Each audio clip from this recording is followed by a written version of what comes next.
So when exactly should we test the hormone estrogen? Hi, I'm Dr. Laura Bellis, naturopathic doctor, and I've been in practice for over 10 years helping hundreds of women balance their hormones for clearer skin and de-bloat and living their best life possible. But hormone testing has become totally a thing in the last several years because it is now something most women are asking for. We want to know what our hormones are doing, but how do we test? Well, let's talk about a couple of tests that are available for you. Number one is blood testing or serum testing. This is still considered one of the gold standards for hormone testing, especially for estrogen, but it's because it's also convenient. We can have standard labs. We look at the lab work. A lot of hormone research has been done in this area. They look at serum labs. So it's very useful for an overview of what's going on. Plus, if you're already getting other blood work done at the same time, it is a huge convenience. But what about other forms of testing? In my practice personally, I run a lot of functional medicine testing, additional types of testing for what's going on in your body. And when it comes to estrogen, I actually have a lot of patients ask me about the Dutch test.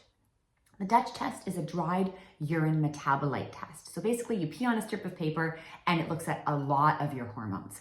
I really do love this test because it not only tells me about my hormone levels like estrogen, but it will also look at your progesterone levels, the balancer to estrogen, androgen levels. These are the testosterone family of hormones, especially for PCOS and acne and hair loss. But it can also give us a lot of information about how we break down estrogen. That is where blood work and saliva do not actually match up. So I love the Dutch test for those reasons. Also, the Dutch test can give you a full picture even beyond female hormones. So if you want to look at stress hormones and detox pathways and other wonderful things, this test really does have it all. And that's called the Dutch Complete. So I often use that in my practice when I care about the other hormones, when I care about what's going on with your estrogen levels with respect to maybe cancer family history or other things that we are trying to reduce, heavy or long periods. This is really important to uncover some of the things that we can start doing today to give you that lasting result. And not to mention, we get cortisol as part of the picture, or the adrenal hormones. And that is one of my favorite things to test because there's just so many answers in that. So I like the Dutch test for those reasons I just mentioned. There is another type of test you can do, and that is saliva testing. And that has been around for a long time. I like it. I've done it myself personally, and it's a little bit tedious. It's not as easy as going to the lab or just peeing on a paper strip, but it absolutely does have a lot of clinical validity, research validity. It's been used a lot in studies, so it's very helpful.